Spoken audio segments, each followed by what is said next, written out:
มีวิทยุต่างเครือข่ายของคลื่นสีขาวต่าง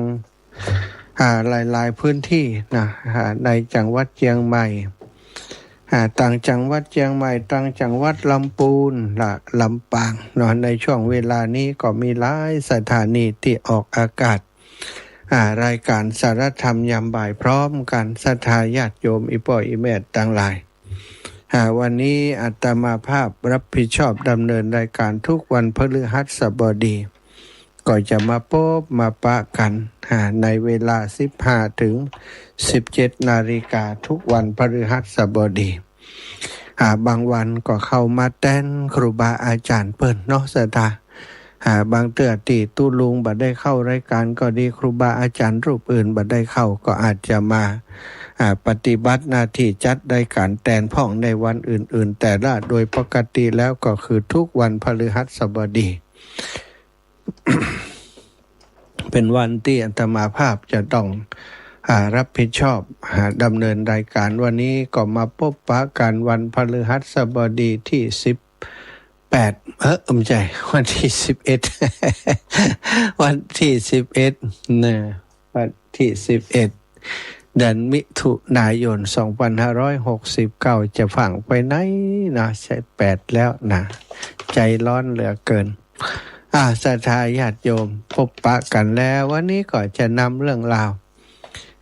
ดีๆมาสนทนามามาจากับศรัทธาญาติโยมเอาเรื่องที่มันฟังแล้วแล้วมันสบายอกสบายใจกับศรัทธาญาติโยมเนาะมีเรื่องราวที่ทำให้เราเครียดในการ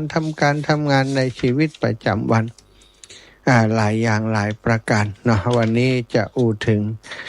อานิสงส์ของบุญของกุศลเมื่อเราทำแล้วนะบุญกุศลจะส่งผล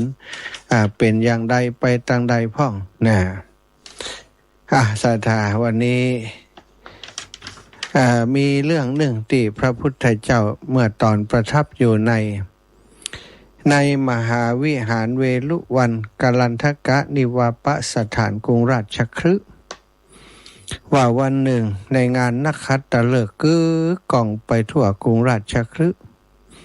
ชาวกรุงก็ช่วยกันทำความสะอาดถนนเกลี่ยทรายโรยดอกไม้ครบ5 อย่างทั้งข้าวตอกทั้งต้นกล้วยและก็หม้อน้ำได้ตั้งไว้นะทุกประตูเรือนยกธงแผ่นผ้าเป็นต้นซึ่งงดงามโดยสีต่างๆควรแก่สมบัติทุกคนก็ตกแต่งประดับกายพอสมควรแก่สมบัติของตนตามฐานะของตนเล่นมีการละเล่นงานนักขัตฤกษ์ทั่วทั้งกรุงแล้วก็ได้ประดับตกแต่งดังกรุงนั้นนครนั้นบ้านเมืองนั้นเหมือนกับเทพนครในครั้งนั้นราชาเจ้าพระเจ้าพิมพิสารมหาราชได้เสด็จออกจากพระราชนิเวศของพระองค์ทรงเลียบพระนครด้วยราชบริพารหมู่ใหญ่โดยสิริโสภาคมโหฬารตามราชประเพณีและเพื่อรักษาน้ำใจของมหาชนในสมัยนั้นกุลสตรีผู้หนึ่งเป็นชาวกรุงราชคฤห์หันสิริสมบัติของพระราชาเจ้าเดชานุภาพของพระราชานั้นเกิดอัศจรรย์จิตบ่เคยมีจึงถามเราท่านที่สมมุติกันว่าเป็นบัณฑิตว่าสมบัติเหมือนเทวฤทธิ์นี้พระราชาทรงได้มาโดยกรรมอะไรอย่างเปิ้นเนี่ยอย่างนี้ถึงได้เป็นพระราชาที่สง่างามมิลิสิริโสภาคมโหฬารอย่างนี้ประทับนั่งบนหลังกุญชรโคชสารช้างใหญ่มีเหล่าเสนาอมาตย์ติดตามดูแล้วมันหันถึงราชานุภาพนั้นของพระองค์อยากจะเป็นอย่างนั้นศรัทธาก็ถามบัณฑิตทั้งหลายบัณฑิตเหล่านั้นก็จึงกล่าวแก่นางว่าดูก่อนแม่นางมหาจำเริญธรรมดาบุญกรรมก็เหมือนจินดามณีเหมือนกับต้นกัลปะพฤกษ์ นะสถาเหมือนจินดามณีเหมือนต้นกัลปพฤกษ์เมื่อเขตสมบัตินะทักขินายะบุคคลและเจตนาสมบัติก็คือฝ่ายทายกทายิกามีอยู่คนตั้งหลายปรารถนาแล้วทำกรรมทำบุญใดทำบุญกรรมใดๆบุญกรรมนั้นๆก็จะทำให้สำลิดผลได้ทั้งนั้นความเป็นผู้มีตระกูลสูงส่งมีได้โดยการถวายอาสนะการได้สมบัติคือกำลังมีได้โดยการถวายข้าวน้ำอาหารการได้สมบัติคือผิวพรรณวรรณะสวยงามก็มีได้โดยการถวายผ้าหรือว่าเครื่องนุ่งห่มต่างหลายการได้สุขวิเศษก็มีได้โดยการถวายยานพาหนะสุขวิเศษมีความสุขอยู่ในทุกสถานการณ์ถวายยานพาหนะการได้จักษุก็มีได้โดยการถวายประทีปโคมไฟ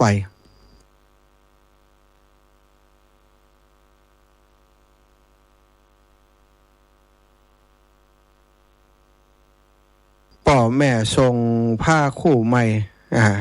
ตั้งใหม่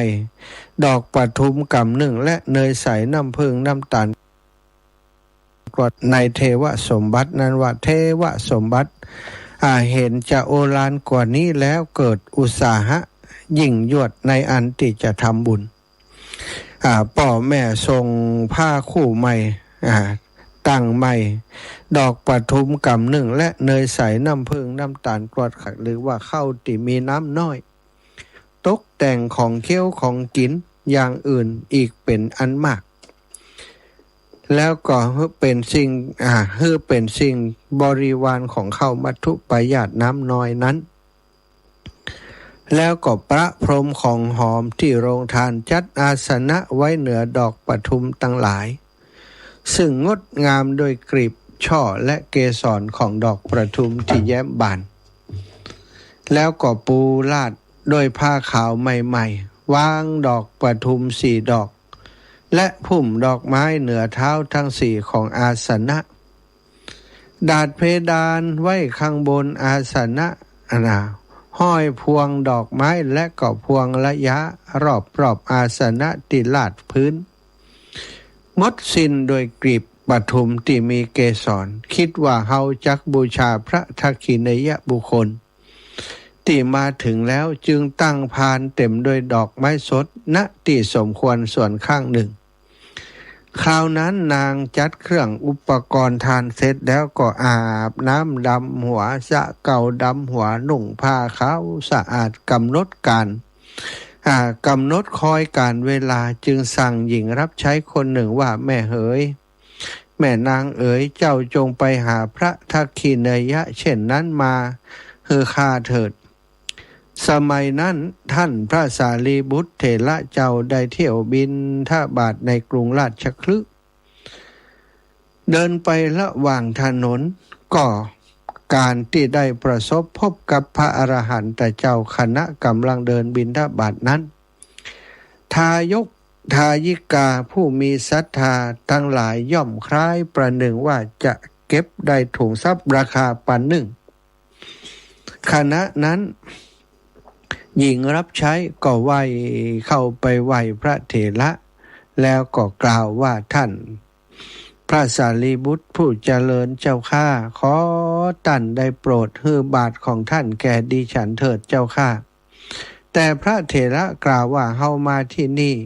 ก็เพื่ออนุเคราะห์แก่อุบาสิกาผู้หนึ่งนะพระเถระก็ทรงบาทให้แก่หญิงรับใช้นั้นนางก็นิมนต์พระเถระเข้าไปยังเรือนครั้งนั้นสตรีผู้นั้นก็ออกไปต้อนรับพระเถระชี้อาสนะแล้วกล่าวว่านิมนต์พระคุณเจ้าผู้เจริญโปรดได้นั่งเถิดพระเจ้าข้าอันนี้คืออาสนะที่จัดไว้แล้วเมื่อพระเถระนั่งบนอาสนะนั้นแล้วนางก็บูชาพระเถระโดยกลีบประทุมมีเกสร โรยรอบอาสนะนั้นแล้วก็ได้กราบได้ไหว้ด้วยเบญจางคประดิษฐ์เบญจางคประดิษฐ์ก็คือติดตั้ง5 แห่งหน้าผาก1ศอก2เข่า2รวมกันเป็น5เบญจางคประดิษฐ์เลี้ยงดูด้วยข้าวมัทุปยาตน้ำน้อยรสชาติอร่อยด้วยผสมด้วยเนยใส่แล้วก็น้ำผึ้งแล้วน้ำตาลกรวดและคณะกำลังเลี้ยงดูทำความปรารถนาว่าคณะที่กำลังเลี้ยงดูถวายภัตตาหารอันเลิศรสแก่พระเถระเจ้านั้นนางก็ได้ทำความปรารถนาว่าโดยอานุภาพบุญของดิฉันนี้ขอจงมีสมบัติทิพย์ที่งดงามด้วยบัลลังก์เรือนยอดเหนือกุญชรอันเป็นทิพย์ในความเป็นไปทุกอย่างขอจงอย่าขาดแคลนดอกประทุม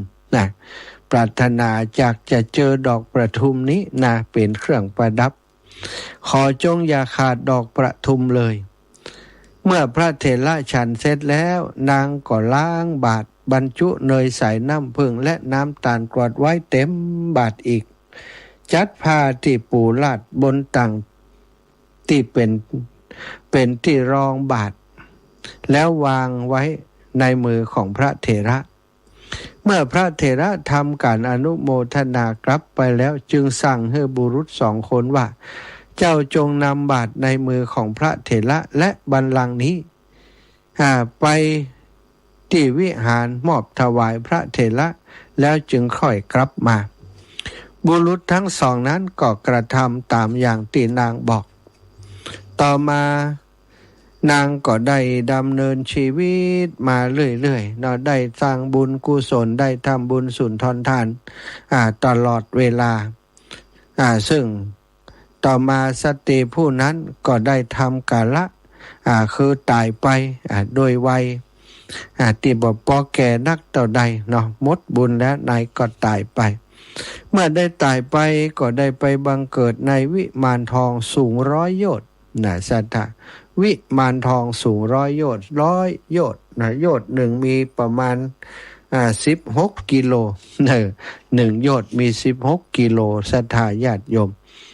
เอา16 กิโลคูณ100 16 กิโลคูณ100ตัดเท่าศรัทธาญาติโยมอันนั้นคือวิมานของนางเป็นวิมานทองสูง100 โยชน์อยู่ที่ภพดาวดึงส์ภพดาวดึงส์ภพเดียวกับที่พระอินทร์มัคคะเทวดาพระอินทร์เป็นใหญ่มีนางอัปปสร1,000เป็นบริวารแล้วก็ช้างตัวประเสริฐสูง5 โยชน์ประดับโดยมาลัยดอกปทุมงดงามโดยกลีบช่อและเกสรของดอกปทุมโดยรอบมองดูแล้วก็น่าปลื้มใจมีสัมผัสอันแสนสบายประดับโดยอาภรณ์ทองรุ่งเรืองโดยรัศมีไข่ประกอบโดยรัตนะหลากกันก็บังเกิดโดยอำนาจความปรารถนาของนางบัลลังก์ทองโยชน์1ประกอบด้วยความงามติยิ่งตามที่กล่าวแล้วก็บังเกิดเหนือช้างนั้นนางกำลังเสวยทิพยสมบัติก็ขึ้นบัลลังก์ที่วิจิตรโดยรัตนะเบื้องบนกุญชรวิมานนั้นในระหว่างไปยังสวนนันทวัน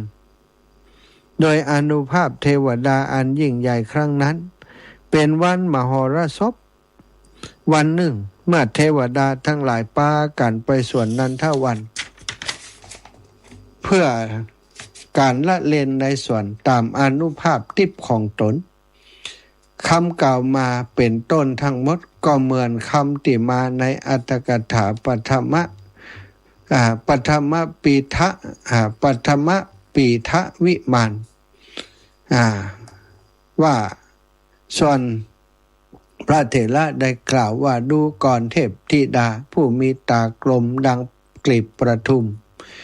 มีผิวพรรณดังประทุมกุญชรพาหนะเครื่องขับขี่อย่างดีของท่านสำเร็จโดยรัตนะต่างๆน่ารัก มีกำลังพรั่งพร้อมไปโดยความเร็วว่องไวท่องไปในอากาศช้างทรงความรุ่งเรืองด้วยดอกปทุมและอุบล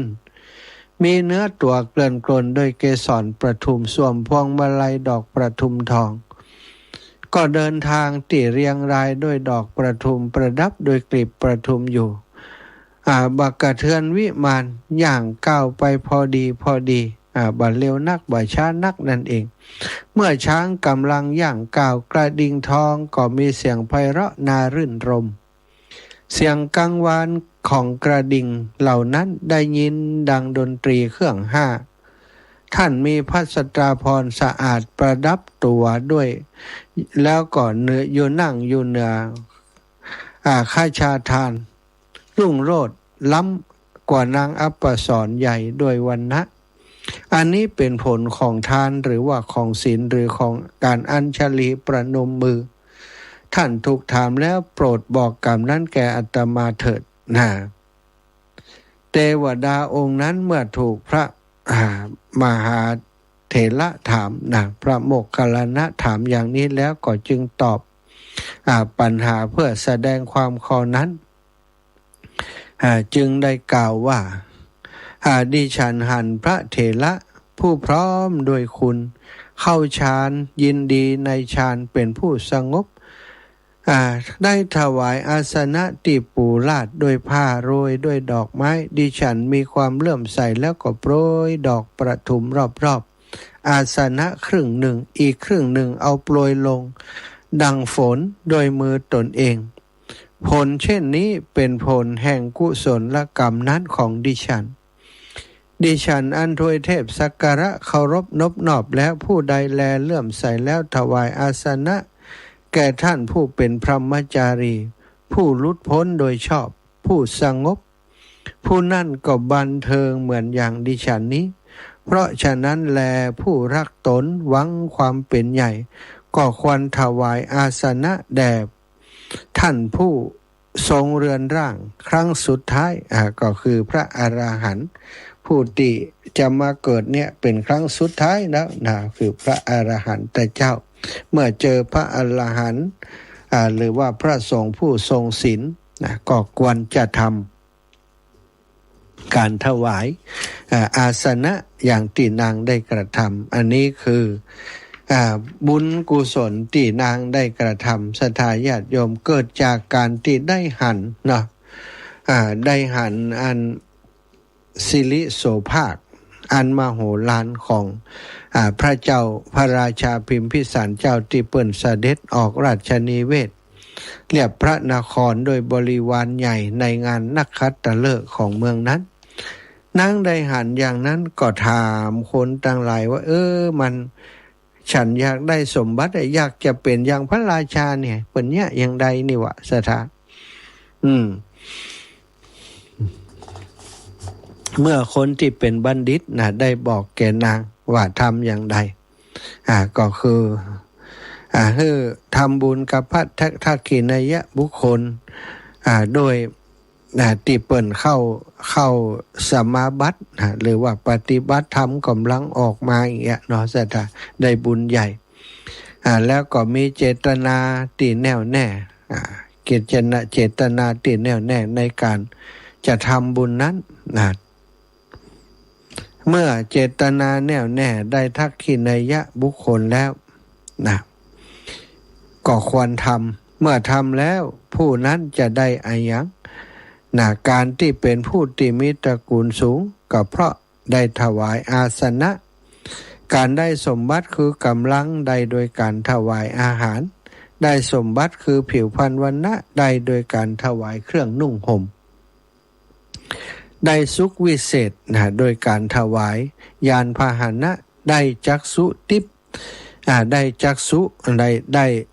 การได้จักษุก็ได้โดยการถวายประทีปโคมไฟแสงสว่างทั้งหลายสถานการได้สมบัติทุกอย่างก็ได้โดยอาวาสถานคือการถวายที่อยู่ที่อาศัยนางฟังคำนั้นแล้วจึงได้ตั้งจิตในเทวสมบัตินั้นว่าเทวสมบัติที่โอฬารกว่านี้ แล้วเกิดอุตสาหะยิ่งยวดก็คือต้องการสมบัติที่โอฬารกว่าที่นางได้หันนั่นแหละเนาะได้ตั้งความปรารถนาก็เป็นการที่บุญวาสนาของนางได้พบกับพระเถระสารีบุตรเจ้าคือเตรียมทานไว้ก่อนแล้วตั้งใจเตรียมทานไว้ก่อนละเตรียมทานอย่างประณีตแล้วก็ใจคนไปหาพระทักขิณยะบุคคลบ่ได้เจาะจงว่า อาจจะเป็นพระเถระรูปใดคือคนใช้ได้ไปเสาะหาเอานะก็บุญสัมพันธ์เนาะพระเถระสารีบุตรเถระเจ้ากำลังออกจากสมาบัติพอดีเดินบิณฑบาตไปท่านพระสารีบุตรก็หู้โดยจักษุทิพย์ได้ตาทิพย์ของเปิ้นแล้วว่านางนี้ตั้งความปรารถนาไว้อย่างนี้ต้องการจะสงเคราะห์นางก็บิณฑบาตไปตามนั้นสุดท้ายก็ได้ไปฉลองศรัทธาให้นางแล้วเป็นผลให้นางนั้นยินดีในตานของตัวเองยินดีในตานที่ตัวเองทำได้ตั้งความปรารถนาไว้ดังที่ได้กล่าวมาสุดท้ายความปรารถนาของนางก็สำเร็จโดยตามมโนมัยใฝ่อ้างมุ่งมา่ปรารถนาของนางทุกอย่างทุกประการศรัทธาญาติโยมเจตนาเป็นเรื่องสำคัญในการทำบุญในการให้ทานต่างๆเจตนาเป็นสิ่งที่สำคัญที่สุดเนาะในการที่เฮาทำบุญทำทานต่างๆบอกว่าทำกรรมอะไรอย่างก็แล้วแต่เนาะจะเป็นบุญเป็นทานหรือว่ากรรมทั้งหลายทั้งปวงนี้อยู่ที่เจตนาเป็นที่ตั้งถ้าเจตนาติดตั้งไว้เป็นเจตนาที่ดีการลงมือทำอย่างดีผลที่จะออกมาก็จะเป็นผลที่ดีเกิดขึ้นกับบุคคลที่กระทำนั้นศรัทธาญาติโยมอีพ่ออีแม่ทั้งหลายวันนี้ได้นำเรื่องดีๆนี้มาฝากมาแบ่งปันให้ศรัทธาญาติโยมได้ติดตามสดับรับฟังแล้วก็แถมอีกเรื่องหนึ่งในมีเรื่องเกี่ยวกับพระพุทธศาสนาย้อนไปเมื่อปีพ.ศ. ช่วงพ.ศ. 2218หลังพระพุทธองค์ปรินิพพานณแดนชุมพุทธวีปก็มีกษัตริย์ผู้เกรียงไกรนามว่าพระเจ้าอาโศกมหาราชพระองค์ทรงเป็นกษัตริย์นักรบผู้ยิ่งใหญ่นำทัพกวาดล้างแคว้นต่างๆจนแผ่นดินนองไปด้วยเลือดโดยเฉพาะในมหาสงครามกลิงคราชที่พระองค์ทรงเข็นฆ่าผู้คนไปนับแสนคนเพื่อขยายอำนาจพระองค์ทรงชนะศึกทั่วทิศทรงเป็นผู้ชนะโลกในทางกายภาพก็เป็นพระเจ้าจักรพรรดิอิตดาเนาะแต่ถ้าว่าท่ามกลางซากศพและเสียงล่ำไห้ของประชาชนหัวใจของพระองค์กลับพังทลายลงด้วยความรู้สึกผิดแล้วก็ตราบาปที่คอยหลอกหลอนพระองค์ตระหนักว่าการชนะคนทางโลกบ่ได้ช่วยให้จิตใจของพระองค์พบความสงบที่แท้จริงเลยยิ่งขยายอำนาจไปแคว้นต่างๆไปฆ่าฟันเปิ้นไปยึดเอาประเทศบ้านเมืองของเปิ้นมาเอาคนของเปิ้นมาได้ทรัพย์สมบัติมากมายมหาศาลมาจากการตีบ้านตีเมืองคนอื่นแต่ว่าพระองค์บ่ได้มีความสุขเลยเพราะนอนบ่หลับเนาะกระซับกระส่ายภาพที่หลอกหลอนที่ได้ฆ่าคนนั่นคนร้องขอชีวิตไว้ประงกพระองค์ก็ประหารโดยบะมีความเมตตาสิ่งเหล่านั้นมันมาหลอกหลอนคือพระองค์ได้หวาดผวาอยู่ตลอดก็จิตใจบ่สงบสุขเลยจนกระทั่งวันหนึ่งศรัทธาญาติโยมพระองค์นั้นได้ทอดพระเนตรเห็นสามเณรรูปหนึ่งชื่อว่าสามเณรนิโครธเป็นเด็กน้อยผู้บวชในพุทธศาสนาเดินผ่านพระราชวังที่พระองค์ประทับอยู่ด้วยกิริยาอาการที่สงบสำรวมแล้วก็มี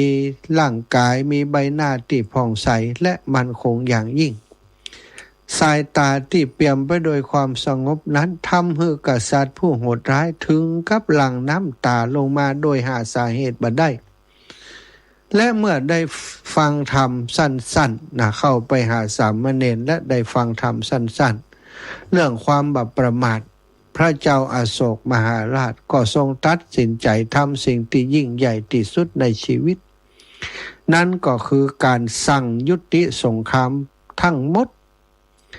ทหารที่จะไปตีบ้านตีเมืองคนอื่นให้เรียกกลับนครทั้งหมดให้สั่งยุติสงคราม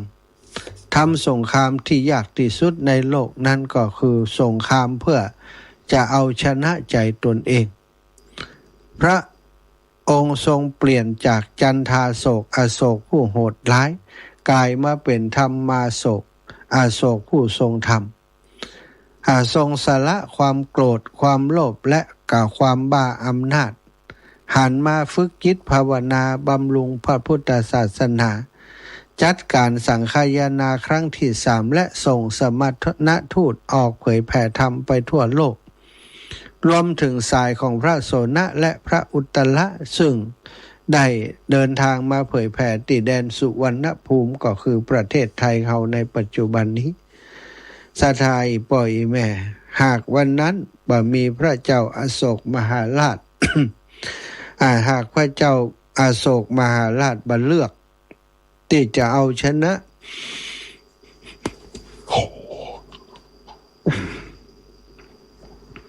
ที่จะเอาชนะใจของตนเองและยุดความกระหายอำนาจของพระองค์ได้พระพุทธศาสนาอาจจะสูญสิ้นไปจากชมพูทวีปอินเดียและบ่มีวันแผ่ขยายมาถึงบ้านเฮาถึงปัจจุบันนี้อย่างแน่นอนเลยศรัทธาทำไมการชนะตนเองจึงยากที่สุดการเดินทางของพระเจ้าอโศกมหาราชสะท้อนถึงพุทธพจน์บทสำคัญที่พระพุทธเจ้าเคยตรัสไว้ในพระไตรปิฎกซึ่งอธิบายไว้อย่างลึกซึ้งในแนวทางการภาวนาและการฝึกจิตว่าโยสหัสสังสหัสเสนะสังคาเมมนุเสชิเนอักกัญจะชยมัตตานังสะเวสังคามชุตตโมความว่าผู้ใดพึงชนะมนุษย์พันคนพันคนคูณด้วยพันคนว่ากัน1,000,000 คนในสงครามผู้นั้นหาชื่อว่าเป็นยอดขุนพลในสงครามไม่ส่วนผู้ใดชนะตนเองได้คนเดียวผู้นั้นแลเป็นยอดขุนพลในสงครามที่แท้จริงในทางจิตวิทยาทางพุทธศาสนาการชนะคนอื่นใช้เพียงกำลังอาวุธหรือว่าวาทศิลป์ซึ่งเป็นสิ่งภายนอกแต่การชนะใจตนเองต้องสู้กับกิเลสที่ฝังลึกในจิตใจทั้งความโกรธ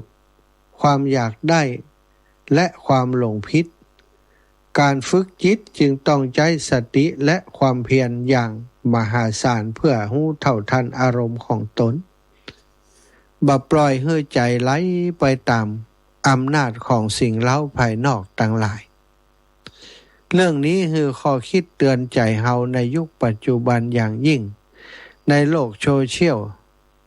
และการทำงานเฮามักจะพยายามเอาชนะคนอื่นอยู่ตลอดเวลาชนะโดยคำพูดชนะโดยยอดกดไลค์กดแชร์หรือชนะโดยความสำเร็จที่เหนือกว่าแต่สุดท้ายความชนะเหล่านั้นกลับทิ้งความเหนื่อยล้าและความร้อนรนไว้ในใจการฝึกจิตภาวนาเริ่มต้นง่ายๆจากการที่เฮากลับมาดูใจของตนเอง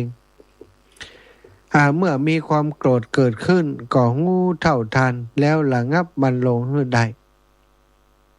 เมื่อมีความโลภเกิดขึ้นหูตันแล้วก็จึงพอการฝึกตนเองคือหยุดและก็นิ่งได้ในสภาวะที่โลกกำลังวุ่นวายนั่นคือคุณกำลังชนะศึกที่ใหญ่ที่สุด เพราะการชนะใจตนเองเพียงครั้งเดียวนำมาซึ่งความสงบเย็นที่บ่มีใครสามารถแย่งชิงไปจากเขาได้เลยถ้าเราเคยมีประสบการณ์ที่ต้องต่อสู้กับใจตนเองในเรื่องยากสถาลองคิดพอว่ามีบ้างพ่องไหมแล้วเราใช้วิธีไหนในการเอาชนะใจตนเองในวันนั้นได้ลองคิดดูเราก็ฝึกฝนจากประสบการณ์นั้นได้เราเคยชนะสิ่งนั้นโดยการฝึกคิดอย่างนี้ผลมันเป็นอย่างใดเนี่ยก็ควรจะทำฝึกทำบ่อยๆฝึกทำบ่อยๆเมื่อเราฝึกทำบ่อยๆศรัทธาญาติโยมผลของการที่เราฝึกทำบ่อยๆนั้นต่อไปมันก็จะคุ้นเคยในการฝึกฝนฝึกบ่อยเข้าเหมือนกับเราฝนมีดเนาะศรัทธารับมันบ่อยฝนมันบ่อยเข้ามันก็จะคมมันก็จะคมกริบใจแก้ไขปัญหาใจทำงานได้อย่างสะดวกสบายชีวิตของคนเฮาการฝึกฝนของคนเฮาก็เช่นเดียวกันถ้าเฮามั่งฝึกฝนอบรมตนตลอดเวลาโดยศีลสมาธิปัญญาโดยการฮื้อตานโดยการรักษาศีลโดยการฝึกปัญญาสมาธิอยู่เป็นประจำการเอาชนะความโกรธการชนะใจตนเองก็ย่อมจะทำได้อย่างที่พระเจ้าอโศกมหาราชพระองค์ทรงเอาชนะความอาฆาตพยาบาทความโกรธแค้นความสงครามต่างๆความกระหายของพระองค์เองทำให้คนทั้งหลายได้เดือดร้อนเมื่อพระองค์ยุดการบ้าอำนาจได้มาแสวงหาชัยชนะอีกทางหนึ่งคือชัยชนะตนเองซึ่งพระองค์ก็ค้นพบชัยชนะเหนือตนเองจนสุดท้ายได้เป็นผู้ที่อุปถัมภ์การสังฆายนาครั้งที่3แล้วก็ได้ส่งพระภิกษุสงฆ์ไปมาเผยแผ่พระพุทธศาสนาในสุวรรณภูมิในเมืองไทยของเฮาในเอเชียของเฮาได้ในที่สุดสถาถ้าบ่มีพระเจ้าอโศกมหาราชแล้วก็บ่แน่เหมือนกันบ้านเมืองเฮาอาจจะบ่มีพระพุทธศาสนาอยู่ก็เป็นได้เนาะอาจจะถือผีสื่อสางนางไม้อยู่ก็ได้แต่ด้วยบุญที่เฮามีพระราชาที่ทรงธรรมพระเจ้าอโศกมหาราชนี้อยู่พระองค์จึงได้ส่ง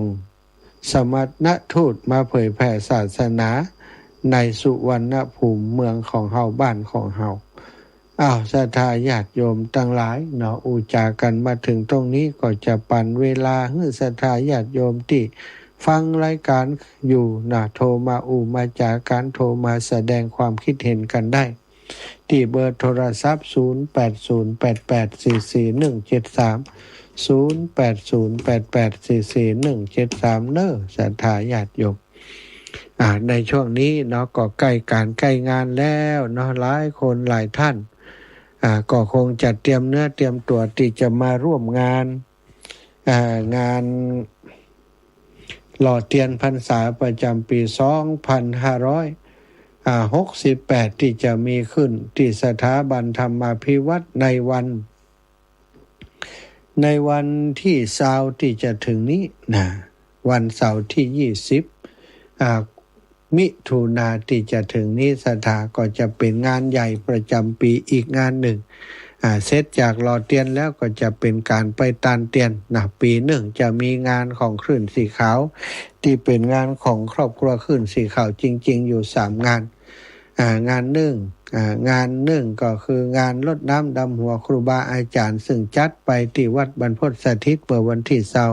25เดือนเมษายนที่ผ่านมา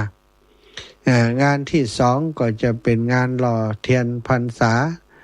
ในวันที่20ที่จะถึงนี้ศรัทธาญาติโยมอีพ่ออีแม่ทั้งหลายเตรียมตัวกันแล้วเน้อก็มาร่วมกิจกรรมกันเนาะดูรถดูลาให้ดีให้เรียบร้อยปากันมาไปที่จะมาร่วมบุญโฮงตาน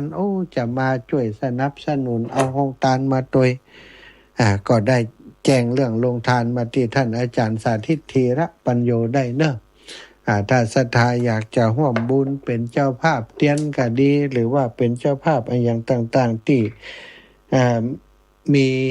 มีความเกี่ยวข้องกับงานหล่อเตียนในครั้งนี้นะก็แจ้งไปที่ท่านอาจารย์สาธิตธีระปัญโยได้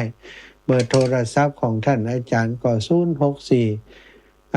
1254122 064 1254122เนาะถ้าจะร่วมให้หอมโต๊ะจีนหรือนะหรือว่าอะไรอย่างต่างๆที่ท่านอาจารย์เพิ่นได้ประกาศไปในรายการที่ท่านอาจารย์เพิ่นได้จัดไปศรัทธาอันใดที่เต็มเพิ่นก็ว่าเต็มแล้วนะอันใดที่ศรัทธาจะร่วมบริจาคได้อยู่เพิ่นก็แจ้งไปศรัทธาได้ฟังรายการท่านอาจารย์สาธิตทุกวันอังคารก็สามารถโทรไปบอกเพิ่นได้แล้วก็จะเป็นเจ้าภาพอย่างโทรไปบอกเพิ่นได้แล้วก็โอนปัจจัยไปให้ท่านอาจารย์ได้ที่เบอร์เลขที่บัญชีของเปิ้นนี่53607555318ของสถาบันธรรมาภิวัตรเนาะธนาคารกรุงไทยสถาบันธรรมาภิวัตร53607555318เนอะสถาเอาละช่วงนี้อาตมาก็ขออนุญาตเอาพักเสียงสักกั๊มเนอะสถาเผื่อสถาโทรมาเพื่อชั่วโมงต่อไปก็จะได้พบปะกันต่อถ้าศรัทธาโทรมาก็จะรับสายศรัทธาที่โทรมามาจากันต่อเนาะฟังเพลงสักเพลงสองเพลงก่อนเด้อ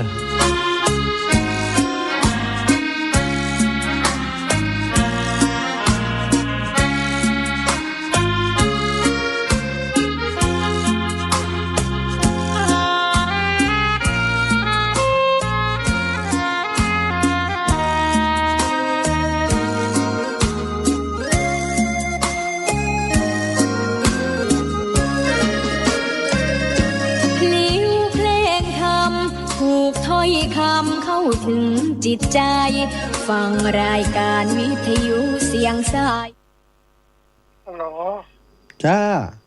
ภาษาหน้าแม่นแล้วป่ะลองเบอร์โทรไว้ลองเช็คเบอร์โทรเนาะครับผมอีป่ออยู่ไหนนี่ครับปออยู่น้ำท่องครับป่ออย่างก็ครับอยู่น้ำท่องนี่มันได้ล่ะครับดีกะอยู่น้ำท่องใกล้กันนี่เนาะป่อบุญทานทีละพอหู้จักกันก็ครับผมสาธุบุญรักษาเนอะค่ำคืนมีงานต้องทำเป็นคลื่นสารธรรมเน้นย้ำธรรมะเพื่อนใจเสียงคลื่นธรรมบอกหลักธรรมให้คลายความเหงาฟังเสียงธรรมะเบาบอกเล่าถึงคนบ้านไกลสื่อธรรมะบอกลดละวางด้วยใจสื่อไปถึงสวงในเข้าใจหลักธรรมหลักดีลิ้วเพลงธรรมผูกสัมพันธ์จิตใจร่าเริงฟังสาระธรรมะบันเทิงรื่นเริงในชีวิตยามวันว่างเดินทางไปเยี่ยมสถานีนัดพบกันน้องพี่วันนี้วันดีวันเสาร์สวดมนต์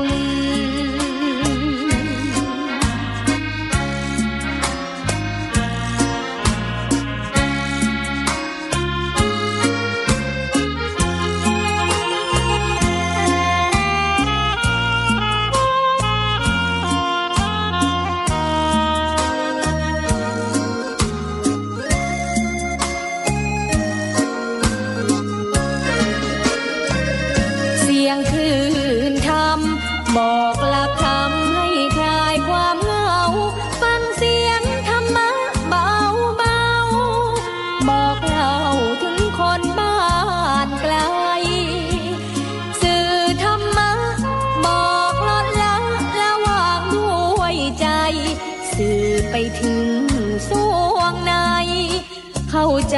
หลักธรรมหลักดี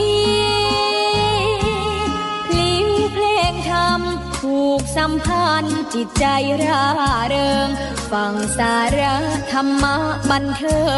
งรื่นเริงในชีวิตยามวันว่างเดินทางไปเยี่ยมสถานีนัดพบกันน้องพี่วันนี้วันดีวันเสาร์สวดมนต์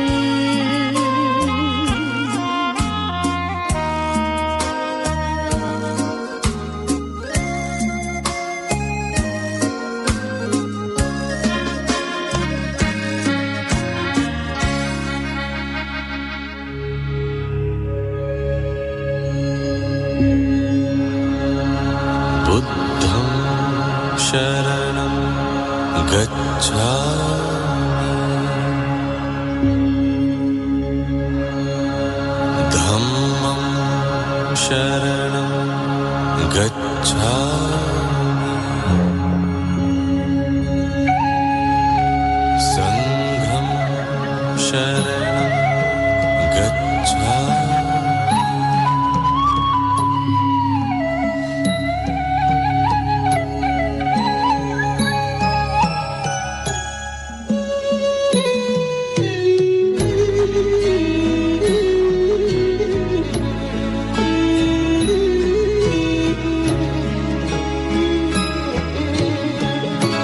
พระอานนท์ออกมาข้างนอกแล้วยืนแอบสะอื้นกล้ามกลืนทุกโทมทวีองค์พระมุนินจะสิ้นแล้วแต่เรานี่อาสวามีสิ้นไปองค์พระบรมครูจะทอดทิ้งเราให้อยู่อย่างเดียว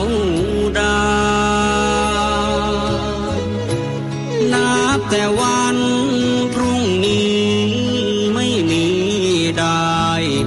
รับใช้องค์พระภาควัน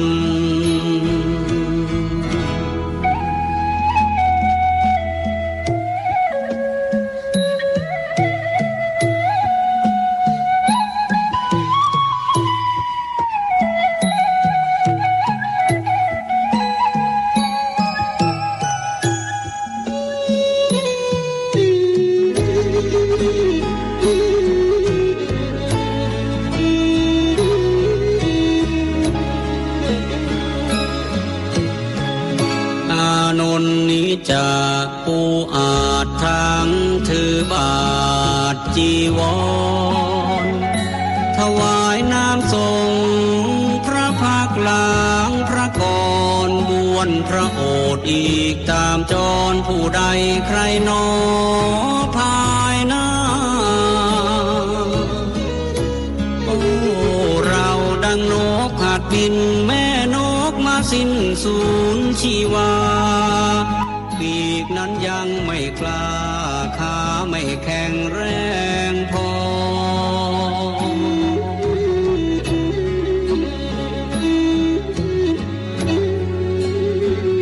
ยังบินทลาต้องระวังรังรอปีกแม่แผ่คอยบินคลอได้พอหล่อเลี้ยงชีวาน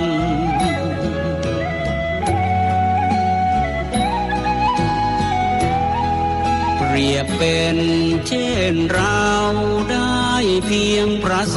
ดาบันยังไม่ทันสำเร็จเป็นพระอรหันต์พระศาสดา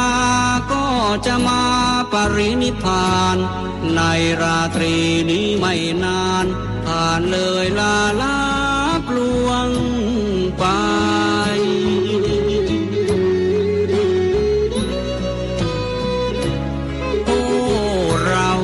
ฉันใด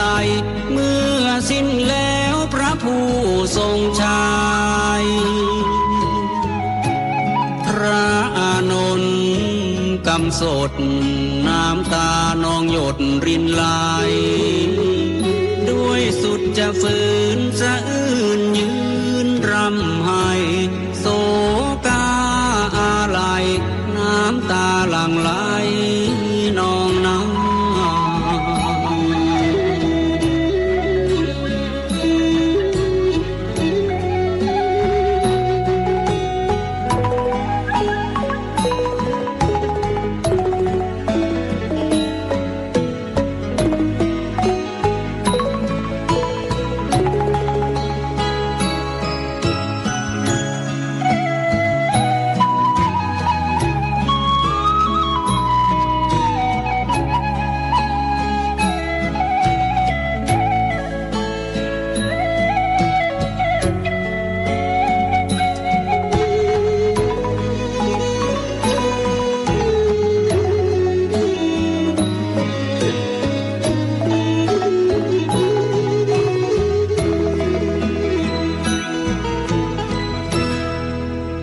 องค์พระโท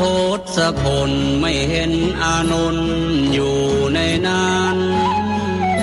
จึงตรัสถามว่าอานนท์ไปไหนกัน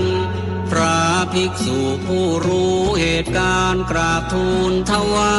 ยไปว่าท่านพระอานนท์ไปแอบยืนรำให้ฟูมฝ่ายน้ำตาเศร้าระทมมองไม่อกใจนั้นให้เววา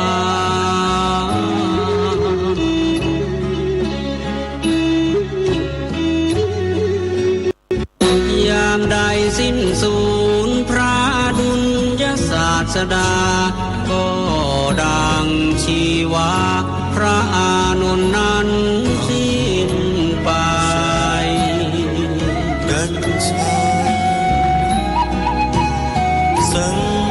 ทราบความดังนั้นครั้นองค์พระทรงชัยให้ตามพระอานนท์มาใกล้แล้วย้ำทำให้ปลอบโยน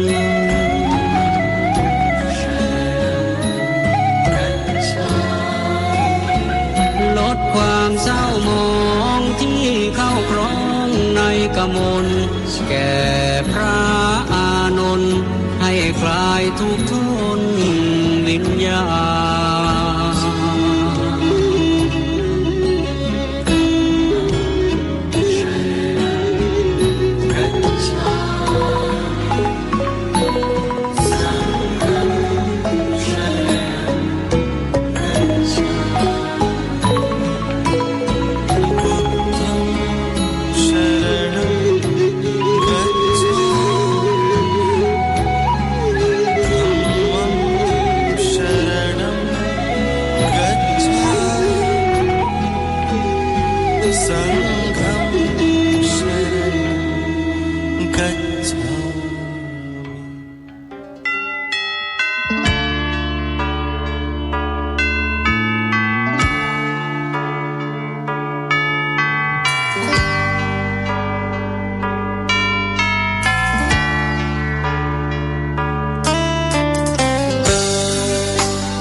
ทุกท่านเข้าวัดเข้าวาฟังธรรมะจากหลวงตาเสริมชีวาให้สุขสดใสยึดมั่นหลักธรรมคำสอนไว้ให้ขึ้นใจความดีรีบทำกันไว้หญิงชายอย่าได้นายนี้เชิญชวนทุกท่านเข้าวัดเข้าวาทำบุญด้วยจิตศรัทธาบุญพาให้เราสุขีจะทำการใดนำใช้ในสิ่งดีทำบุญให้ทานวันนี้ไม่มีใครว่าใครชัง สมัยก่อน ประทับใจปู่ย่าตายาย วันพระไม่เคยเบื่อหน่าย จำได้ไม่ลืมสักครั้ง เหตุใดวันนี้มีคนเข้าวัดน้อยจัง อยากให้เหมือนก่อนอีกครั้ง ฝากความหวังกับคนรุ่นใหม่ เชิญชวนทุกท่านเข้าวัดเข้าวา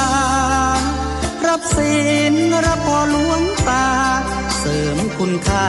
ให้กับจิตใจ กระทำความดี เรื่องนี้ไม่ต้องอายใคร ว่างจากการงานเมื่อใด เชิญชวนท่านไปทำบุญ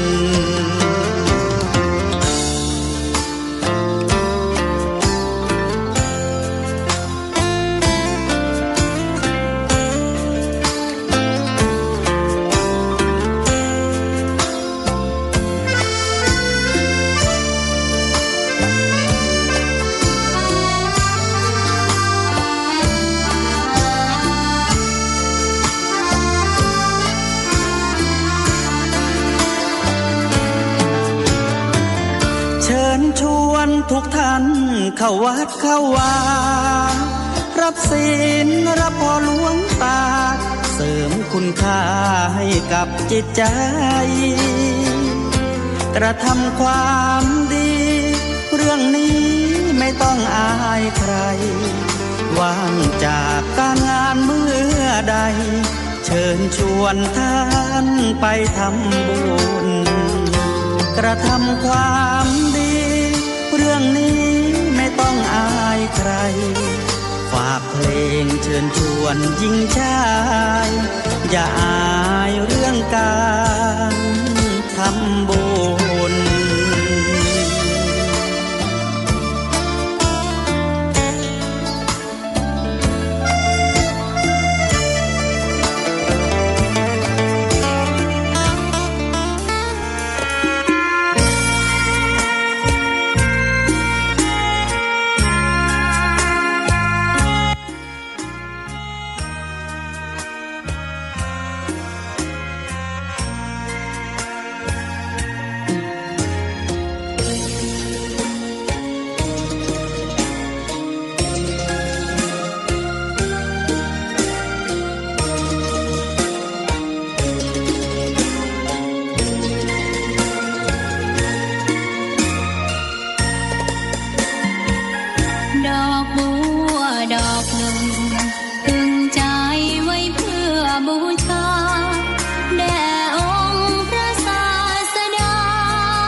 ใครรักไม่รั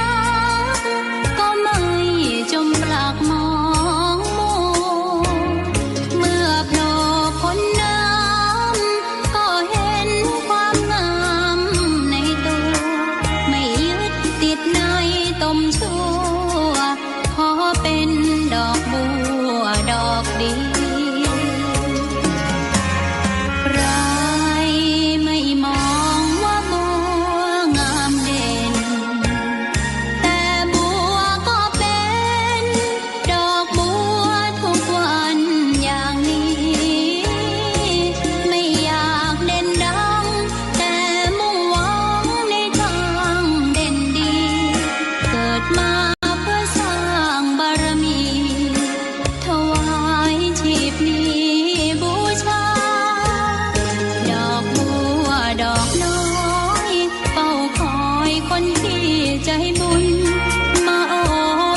ดอกน้อ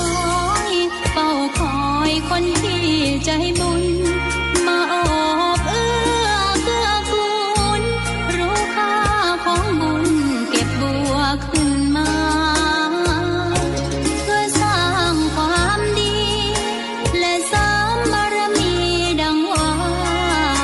ใช้ดอกบัวนี้บูชาพระสัมมาสัมพุทธ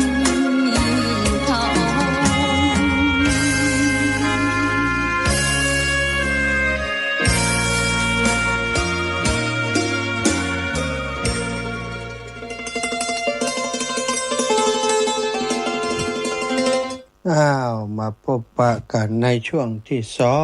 งศรัทธาญาติโยมพอได้พัก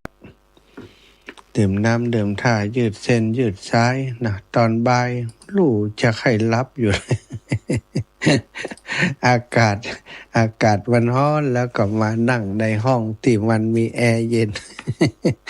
เวลาอากาศอยู่ทางนอกมันร้อนเนาะว่าอยู่ทางในนี่เย็นสบายนะเดี๋ยวก็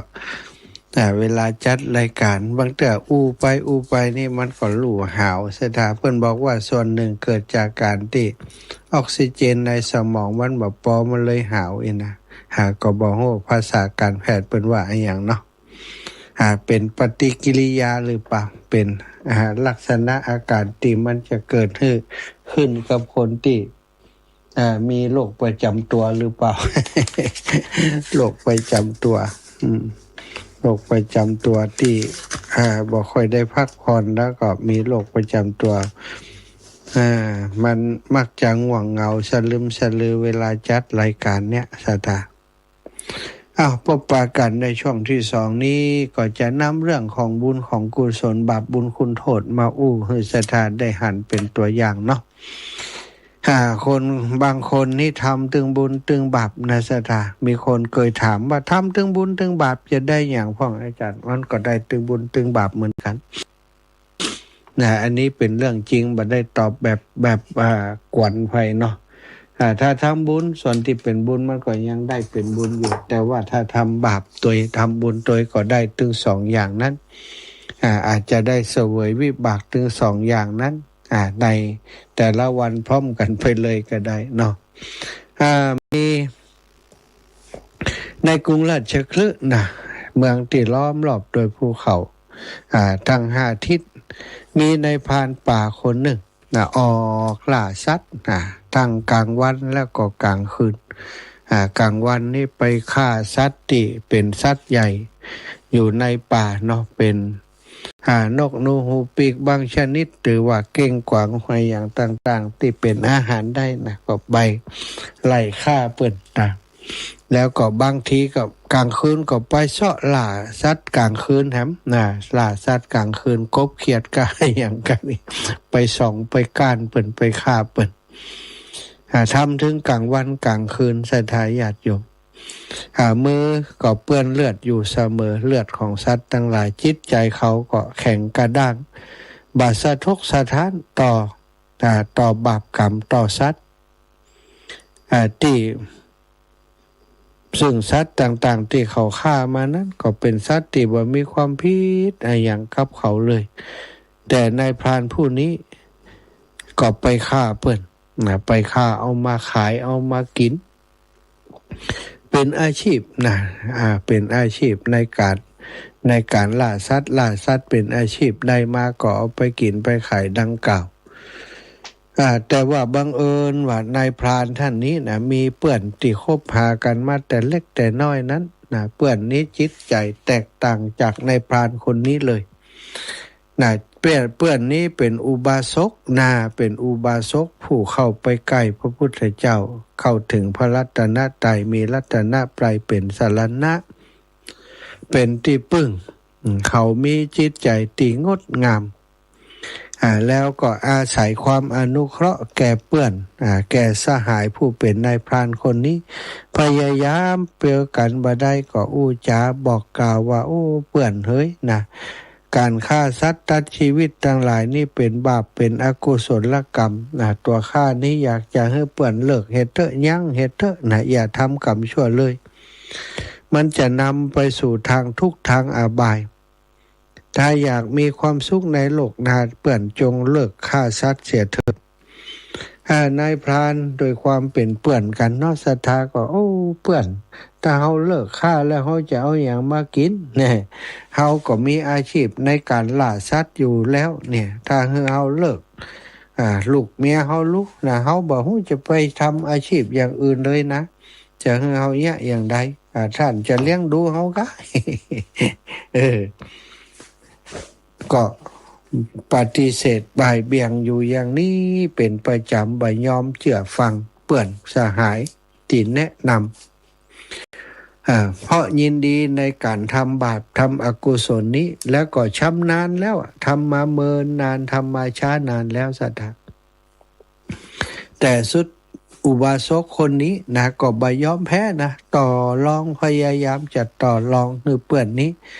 เลิกฆ่าสัตว์ตัดชีวิตหรือว่าถ้าบ่เลิกบ่ได้ก็ลดลงมาผ่องก็ได้นะเนี่ยจะตึงได้อู้กับเปื่อนคนนี้ว่าอ้าวถ้าเปื่อนบ่สามารถจะเลิกฆ่าสัตว์ได้ได้ทั้งหมดนะก็เอาอย่างอิ่มดีกะนะเอาตอนฆ่าคือล่าสัตว์เนี่ยสักช่วงหนึ่งถ้าสมมุติว่าไปล่าสัตว์กลางวันก็ท่านก็เปื่อนก็เว้นกลางคืนนะงดเถียเฉพาะกลางคืนบัดดีกะนี่ผ่านผู้เป็นเปื่อนก็มาคิดพอว่าอันเปื่อนเฮานี่มันก็ห่วงแต่นานแล้วก็อีกอย่างนึงเวลาไปล่ากลางคืนก็บ่หันจะได้อย่างนักนะถ้ามันขออย่างอีกก็มันก็ดีนี่กลางคืนเฮาจำไปละอาจจะล่าเฉพาะกลางวันศรัทธาญาติโยมก็ฮับปากเปื่อนนะนายพรานก็ฮับปากแล้วก็ทำตามที่เปื่อนขอร้องกลางวันก็ไปชอบว่าหากินไปล่าสัตว์ตามปกติแต่พอมาตอนเมื่อแรงปุ๊บสมาทานวิรัติปฏิบัติสมาทานศีลศรัทธาญาติโยมทั้งหลายบักฆ่าสัตว์ได้ช่วงกลางคืนจะหันอยู่ก็ตามเนาะได้เขามาบอกว่าสัตว์ตัวนั้นอยู่หันอยู่นี่ก็ตามบ่ไปแบบเนี้ยซึ่งก็มีคนลองใจอยู่หลายครั้งในพรานคนนี้ก็บ่ทำเฉพาะกลางวันกลางคืนนี้เลิกเด็ดขาดเลยศรัทธาเลิกได้เด็ดขาดซึ่งเพื่อนผู้เป็นอุบาสกก็ดีใจว่าเอาละในเมื่อท่านเลิกได้เฉพาะกลางคืนก็ยังดีละมันก็ยังเป็นบุญเป็นกุศลของท่านได้อยู่ยังเป็นบุญเป็นกุศลของท่านได้อยู่นายพรานก็อยู่อย่างนั้นมาดำเนินชีวิตอยู่อย่างนั้นมาเป็นเวลาที่ช้านานจนแก่จนเฒ่าในวันหนึ่งก็ได้ทำกาละเสียชีวิตลงท่านนารัทะได้พบกับสิ่งที่ประหลาดผู้ชายมีชายผู้หนึ่งในสภาพที่ขัดแย้งกันอย่างสิ้นเชิงคือยามค่ำคืนเขาแวดล้อมโดยเทพพบุตรเทพวิยธิดาเปล่งรัศมีสว่างสวัยเสวยความสุขจากกามคุณทั้งห้าอย่างเต็มที่มีความสุขเป็นเทวดากลางคืนเป็นเทวดามีบริวารเทพบุตรเทพธิดาแวดล้อมแล้วก็มีรัศมีรุ่งเรืองสมบูรณ์ไปโดยกรรมคุณทั้งห้าแต่พอรุ่งเช้าแสงอรุณขึ้นทุกอย่างก็พลิกกลับตลปัดมีฝูงสุนัขใหญ่ป้ากันวิ่งห้อมล้อมเขากัดกินร่างกายของเขาจนเหลือแต่กระดูกซะนะทรมานเราร้องห่มร้องไห้โดนสัตว์ทั้งหลายแทะกินกัดกินคบกินอย่างนั้นยามค่ำคืนยาตกมาแรงมาค่ำคืนมาก็กลับร่างอีกแล้วนะกลับมาเป็นเทวดาสมบูรณ์แบบอีกแล้วท่านนรทะก็เลยถามว่าท่านได้ทำกรรมอะไรอย่างไว้กะนะในอดีตชาติท่านได้ทำอะไรอย่างกรรมอะไรอย่างไว้ก่อนจึงได้รับสุขและก็ทุกข์สลับกันเช่นนี้ทุกวันอย่างนี้เปรตตัวนั้นก็ตอบด้วยตัวเองว่ากลางคืนที่เขางดฆ่าสัตว์ตามคำแนะนำของสหายผู้เป็นอุบาสกกรรมอันนั้นจึงส่งผลให้ทิพยสมบัติทิพยสมบัติเกิดขึ้นแก่เขาในเวลาค่ำคืน ได้สุขสบายมีเทวดานางฟ้าเทวดาบริวารแวดล้อมมีแสงสว่างลุ่งโลดเรืองรองอยู่ท่ามกลางเทวบุตรเทวดาทั้งหลายมีความสุขในกามคุณตั้งห้ารูปเสียงกินรสโผฏฐัพพะอยู่อย่างสุขสบายแต่ว่าในกลางวันกับถูกสัตว์ร้ายมาคบมากัดก็บอกว่าโอ้ตนตัวผู้ฆ่านี่ได้งดเว้นการฆ่าสัตว์ตามคำแนะนำของสหายในช่วงเวลากลางคืนตอนที่ผู้ฆ่ามีชีวิตอยู่ยังเป็นมนุษย์อยู่กรรมนั้นให้ผลเป็นที่พยสมบัติในเวลายามค่ำคืนแต่กลางวันที่เขายังคงล่าสัตว์ต่อไปโดยบยุทธกฎแห่งกรรมก็ได้ให้ผลตามนั้นสุนัขที่เขาเคยเคี่ยนตีเคยให้สุนัขนั้นไล่คบกัดสัตว์ทั้งหลายก็หันมาคบกัดตัวเขา ก็หันมาคบกัดตัวเขาในเวลากลางวันส่งผลคือกฎแห่งกรรมนั้นคือผลตรงตามนั้น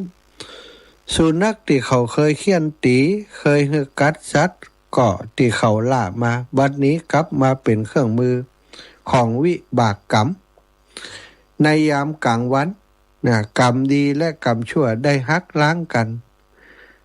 แต่ต่างก็ให้ผลแยกจากกันอย่างแม่นย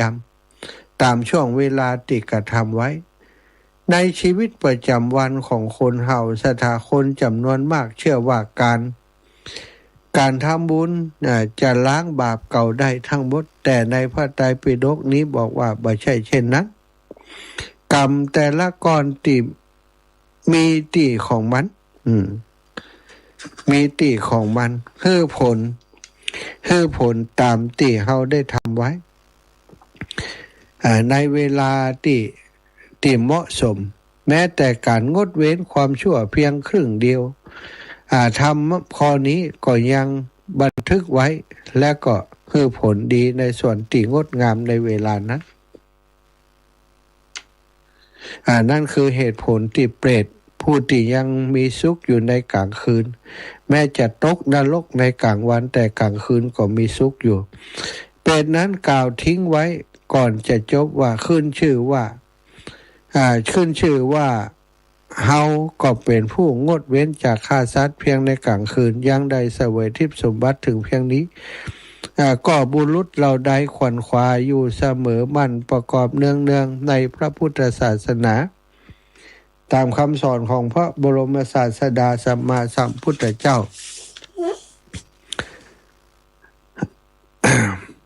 บุรุษนั้นย่อมบรรลุอมตะธรรมอันบ่เจือปนโดยโลกิยะสุขอย่างเดียวเท่านั้น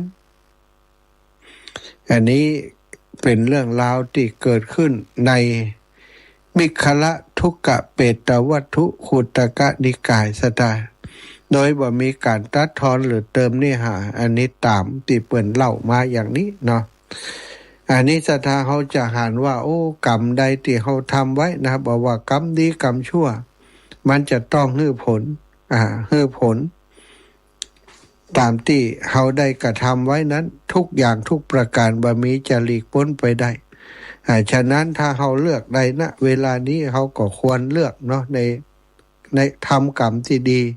ที่จะบ่ให้เขาได้เดือดร้อนในภายหลัง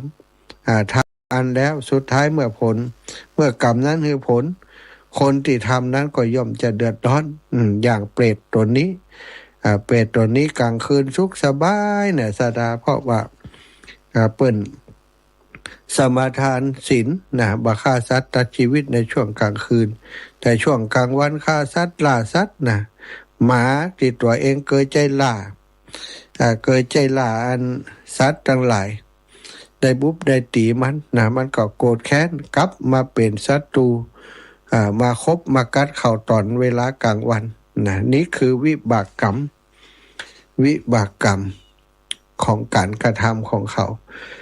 ทีนี้มาอู้กันถึงเรื่องของคนที่ทำกรรมดี คนที่ทำกรรมดีเพียงอย่างเดียวอันตะกี้นั้นทำถึงกรรมดีถึงกรรมชั่วเนาะควบคู่กันไปจึงได้เกิดเป็นภาพที่คัดแย้งกันกลางคืนกับกลางวันเสวยทุกข์เสวยสุขบ่เหมือนกันแทนที่จะได้เสวยทุกข์แต่เพียงอย่างเดียวอย่างที่เปรตตนนั้นเพิ่นได้บอกนะว่าถ้าเราจะพึงรู้ว่าผลของการทำบุญนี้จะทำให้เราเสวยสุขเพียงนี้เขาก็จะงดเว้นจากการฆ่าสัตว์ทั้งกลางวันกลางคืนอันนี้งดกลางคืนก็เลยได้ผลมีความสุขแค่กลางคืนกลางวันก็ได้ความทุกข์มากมายมหาศาลมีอีกเรื่องนะเมื่อพระพุทธองค์ยังทรงพระชนอยู่ซึ่งได้เสด็จจาริกไปพร้อมโดยหมู่ภิกษุหมู่ใหญ่เสด็จไปถึงบ้านพราหมณ์ที่ชื่อว่าถูนะของอยู่ในแคว้นโกศลพวกพราหมณ์คหบดีชาวถูนะได้ยินว่าพระสมณะโคดมเสด็จถึงเขตบ้านของหมู่เฮาแล้วตอนนั้นพราหมณ์คหบดีชาวถูนะที่บ่าเลื่อมใสในพระพุทธศาสนาหันพิษเป็นชอบมีความตณีเป็นปกติคิดกันว่าถ้าสมณะโคดมเข้าบ้านนี้ประทับอยู่ 2-3 วันก็จะพึงทำชนในที่นี้ทั้งหมดคืออยู่ในถ้อยคำของพระองค์แล้วก็ลาภสักการะที่เกิดขึ้นกับวรรณะพราหมณ์ของเฮาก็จะลดลงไปคนทั้งหลายก็จะไปนับถือพระสมณะโคดมเกิดลาภสักการะกับสมณะโคดมเหี่ยก็เลยทำพราหมณ์ทั้งหลายก็เลยทำข้อตกลงกันเรียกว่าพราหมณธรรมลัทธิธรรมเนียมของพราหมณ์ประเพณีของพราหมณ์เนาะได้บอกว่าถ้าพระสมณะโคดมมาพราหมณธรรมก็จะบ่ได้เป็นที่พึ่งที่อาศัยจึงปากันขวนขวายจะบ่ฮื้อพระผู้มีพระภาคเจ้ามาในตำบลนั้นมาประทับอยู่ในตำบลได้ช่วยกันนำเรือที่จอดไว้ที่ท่าน้ำที่จะข้ามมาในหมู่บ้านถูนะนั้นออกไปบ่ฮื้อข้ามเอามาเก็บไว้หมดเลยนะ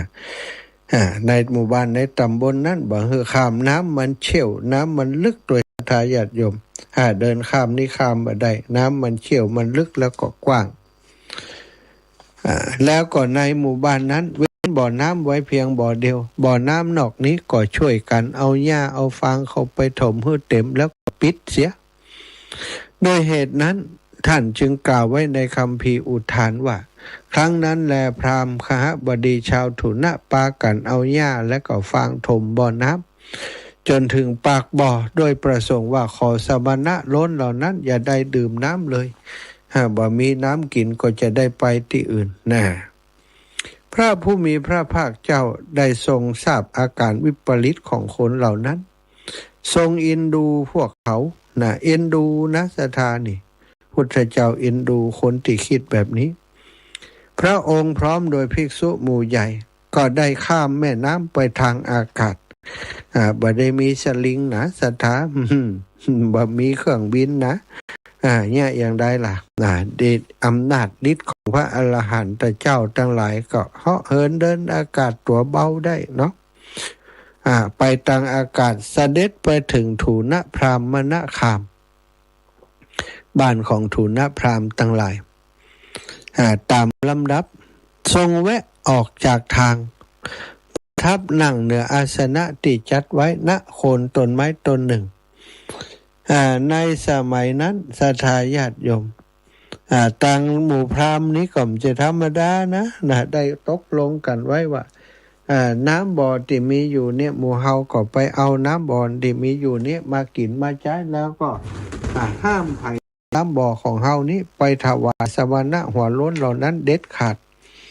ถ้าไผฝ่าฝืนนี้นะก็จะต้องถูกลงโทษจากผู้เป็นเจ้านายทั้งหลายนี่ได้ตกลงกันอย่างนั้นศรัทธาญาติโยมซึ่งเมื่อเป็นอย่างนั้นนะพระพุทธเจ้า เมื่อพระพุทธเจ้าได้เสด็จไ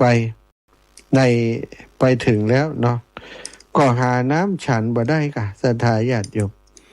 หาน้ำที่จะมาฉันบ่ได้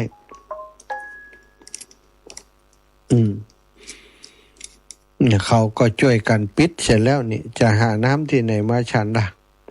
หาน้ำฉันบ่ได้พระผู้มีพระภาคเจ้านี้นะเปิ่นฮู้อยู่ว่าหมู่พราหมณ์นี้คิดอย่างใดและพระองค์จะเอาชนะได้อย่างใดสัทธานางทาสีของพราหมณ์ภริยาของพราหมณ์คนหนึ่งในหมู่บ้านตำบลนั้นเดินถือหม้อน้ำพบพระผู้มีพระภาคเจ้าประทับนั่งแวดล้อมโดยภิกษุฮู้ว่าหมู่ภิกษุลำบากกายกระหายน้ำเพราะเดินทางมาเหนื่อยมีจิตเลื่อมใสประสงค์จะถวายน้ำดื่มจึงตกลงใจว่าถึงแม้ว่าชาวบ้านทั้งหลายที่ตั้งกติกากันไว้นะว่าถ้าไผ่หื้อน้ำหรือว่าต้อนรับสมณะโคดมและบริวารทั้งหลายนั้นจะถูกลงโทษบ่ฮื้อถวายสิ่งไล่บ่พึงทำสามีกิกรรมแก่สมณะเหล่านี้แต่เมื่อเป็นดังนั้นเฮาได้ทักขินัยบุคคลซึ่งเป็นบุญญาเขตเช่นนี้ถ้าบ่ทำที่พึ่งแก่ตนแม้โดยเพียงการถวายน้ำดื่มไซบ่ได้เล่าเฮาจึงจะหลุดพ้นจากชีวิตติลำเค็ญเช่นนี้ถ้านายของเฮาทั้งชาวบ้านทั้งหมดจะฆ่าเฮาเสียจะจับเฮาขังเฮาจะจับเฮาขังก็ตามทีเถอะเฮาจะถวายน้ำดื่มนี้แก่พระสมณะโคดมและก็ภิกษุทั้งหลายให้ได้ดื่มบุญญาเขตนี้เป็นเนื้อนาบุญของเฮานางนั้นแม้จะถูกเหล่าทาสีติเทินมอน้ำคนอื่นๆห้ามปรามว่าอย่าทำอย่างนั้นเลยเดี๋ยวท่านกลับไปบ้านจะถูกบุบถูกตีนะพ่อตกลงกันไว้ท่านบอกกลัวตายนะ แต่นางก็บ่ได้อะไรในชีวิตแล้วเพราะตั้งใจแล้วถึงจะตายก็ยอมว่าอย่างอันลดมอน้ำลงจากศีรษะประคองด้วยมือทั้งสองแล้วก็วางลงณที่สมควรส่วนข้างหนึ่งปิติโสมนัสเข้าไปเฝ้าพระผู้มีพระภาคเจ้าถวายบังคมด้วยเบญจางคประดิษฐ์นิมนต์ให้เสวยน้ำดื่มพระผู้มีพระภาคเจ้าทรงหันจิตติเลื่อมใสของนางเมื่อจะทรงอนุเคราะห์นางจึงทรงกรองน้ำล้างพระหัตถ์พระบาทแล้วก็เสวยน้ำดื่มน้ำนั้นน้ำในหม้อก็บ่ได้หมดสิ้นไปเลยยังเหมือนเดิมยังเต็มปิ่มอยู่เหมือนเดิมนางได้หันเช่นนั้นก็เกิดจิตเลื่อมใสเกิดปิติขึ้นได้ถวายแก่ภิกษุรูปหนึ่งแห่งต่อไปจะได้ถวายแก่แล้วก็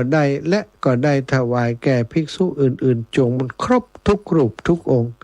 น้ำที่ได้ถวายไปนั้นก็บ่ได้สิ้นเปลืองหมดไปแต่อย่างใดนางร่าเริงยินดีโยกหม้อน้ำติดเต็มด้วยน้ำอย่างเดิมเดินมุ่งหน้าไปยังเรือนพราหมณ์ผู้เป็นสามีของนางฮู้ว่านางถวายน้ำดื่มเข้าใจว่าหญิงคนนี้ทำลายธรรมเนียมของบ้านเสียแล้วเฮาจะต้องถูกครหาแน่จะถูกพราหมณ์ทั้งหลายครหาว่ากล่าวแน่นอนก็โกรธเป็นฟืนเป็นไฟวิ่งเข้าไปตบตีต่อยทั้งเตะนางทั้งทุบทั้งตีนาง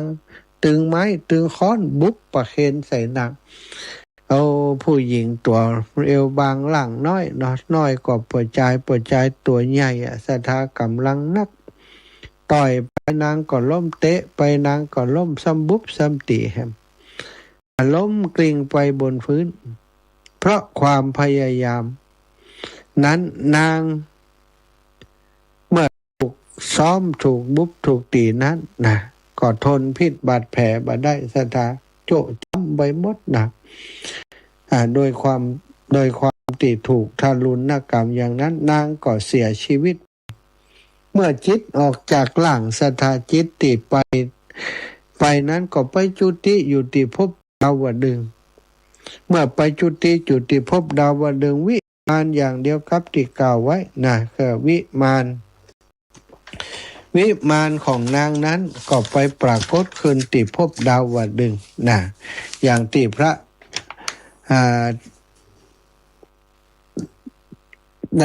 ผู้มีพระภาคเจ้าตรัสถามว่าดูก่อนเทพนาลีท่านขึ้นนั่งนาวาวิมานอันมุงบังด้วยทองลงเล่นสะบกกรณีทัดดอกปทุมด้วยมือกุดาคารนิเวศของท่านจัดไว้พิมพ์เดียวกันประหนึ่งเนรมิตเป็นสัตว์เป็นส่วนเมื่อส่องแสงก็สว่างไปโดยรอบทั้งสี่ทิศบุญอายังท่านจึงมีวรรณะเช่นนี้เพราะบุญอายังผลนี้จึงสำเร็จแก่ท่านโภคะทุกอย่างน่ารักเกิดแก่ท่านเพราะบุญอายังดูก่อนเทพีผู้มีอานุภาพมากตถาคตขอถามท่านครั้งเกิดเหม็นมนุษย์ท่านได้ทำบุญอายังไว้เพราะบุญอายังท่านจึงมีอานุภาพรุ่งเรืองอย่างนี้วรรณะของท่านจึงสว่างไสวไปทุกทิศเทวดานั้นถูกพระสัมมาสัมพุทธเจ้าตรัสถามแล้วก็ดีใจคันแล้วก็ทูลตอบปัญหากรรมที่ตัวเองได้ทำว่าในชาติก่อนเมื่อเป็นมนุษย์ข้าพระองค์ได้หันภิกษุหลายรูปลำบากกายกระหายน้ำจึงขวนขวายถวายน้ำดื่มน้ำฉันผู้ใดแลได้ขวนขวายถวายน้ำฉันแก่ภิกษุทั้งหลายผู้ลำบากกายกระหายน้ำมาแม่น้ำหลายสายมีน้ำเยือกเย็นมีสวนไม้มาก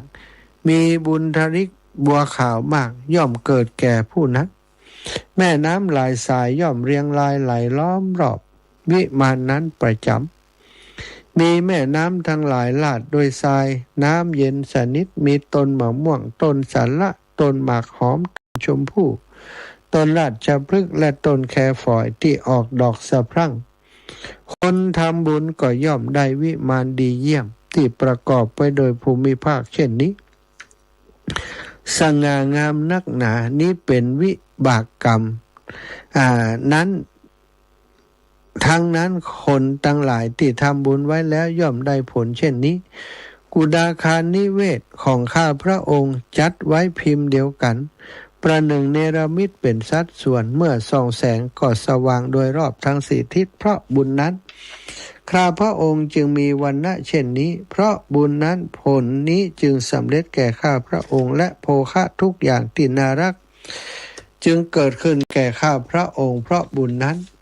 ข้าพระองค์จึงมีอานุภาพรุ่งเรืองอย่างนี้แล้วก็วรรณะของข้าพระองค์จึงสว่างไสว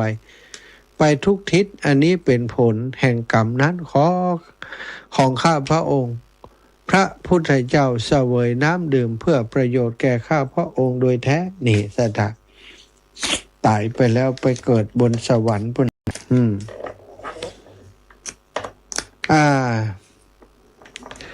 แล้วก็ครั้งนั้นพระพุทธเจ้าก็เรียกพระอานนท์มาตรัสสั่งอานนท์ว่าเธอจงนำน้ำจากบ่อน้ำมาให้เฮาทีเถิด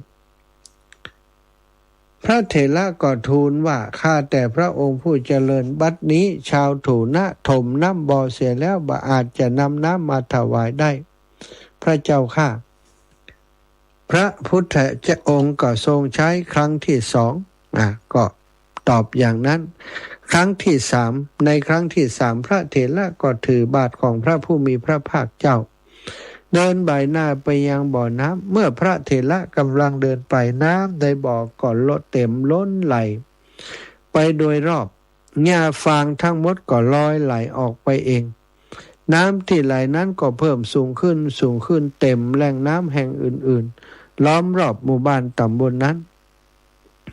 ท่วมพื้นที่หมู่บ้านไว้พวกพราหมณ์หันปาฏิหาริย์นั้นก็เกิดอัศจรรย์จิตบ่เคยมีมาก่อนจึงขอขมาพระผู้มีพระภาคเจ้าน้ำหลากหลายก็หายวับไปทันทีพราหมณ์เหล่านั้นจึงจัดแจงสถานที่อยู่สำหรับพระผู้มีพระภาคเจ้าและหมู่ภิกษุ นิมนต์เพื่อเสวยในวันพรุ่งขึ้นก็จัดมหาทานเลี้ยงดูภิกษุมีพระผู้มีพระภาคเจ้าเป็นประธานด้วยของเคี้ยวของกินอันประณีต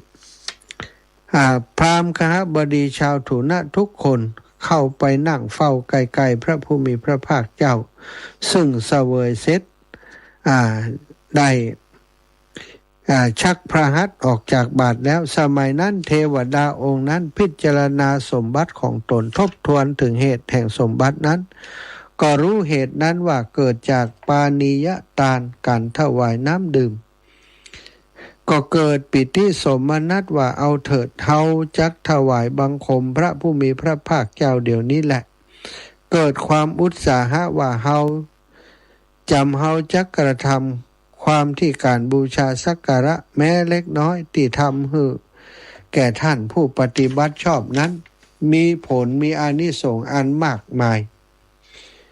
จึงมีนางเทพอัปสรปันหนึ่งเป็นบริวารมุ่งมาเหาะลอยมาพร้อมกับวิมานที่ประกอบด้วยอุทยานเป็นต้นโดยเทวฤทธิ์โดยเทวานุภาพอันยิ่งใหญ่ทั้งที่หมู่มหาชนหันอยู่นั่นแหละลงจากวิมานเข้าไปเฝ้าพระผู้มีพระภาคเจ้าถวายบังคมแล้วยืนประคองอัญชลีอยู่ครั้งนั้นพระผู้มีพระภาคเจ้ามีพุทธประสงค์จะประกาศผลกรรมให้ประจักษ์แก่บริษัทนั้นจึงตรัสถามเทวดาองค์นั้นโดย4คาถาว่าดูก่อนเทพนาลีวิมานปิดทองนี้เจ้าลงเล่นในสระบกรณีทัดดอกปทุมโดยมือกุดาคารนิเวศของเจ้าจัดพิมพ์อย่างเดียวกันหนึ่งในเหล่ามิตรเป็นสัตว์เป็นส่วนเนี่ยส่องสว่างสวัยไปรอบทั้ง4ทิศเพราะบุญอะไรยังนี่ได้ตัดถามนางไปวรรณะของเจ้าจึงเป็นเช่นนี้เพราะบุญอันยังผลนี้จึงสำเร็จแก่เจ้าและโภคะทุกอย่างที่น่ารักที่น่าปรารถนาจึงได้เกิดแก่เจ้าดูก่อนเทพนาลีผู้มีอานุภาพมากตถาคตถามเจ้าครั้งเกิดเป็นมนุษย์เจ้าได้ทำบุญอันยังไว้เพราะบุญอันยังจึงมีอานุภาพรุ่งเรืองอย่างนี้และวรรณะของเจ้าจึงสว่างไสวไปทุกทิศเทวดาองค์นั้นก็ดีใจเมื่อถูกพระผู้มีพระภาคเจ้าตรัสถามเมื่อจะพยากรณ์ปัญหาของกรรม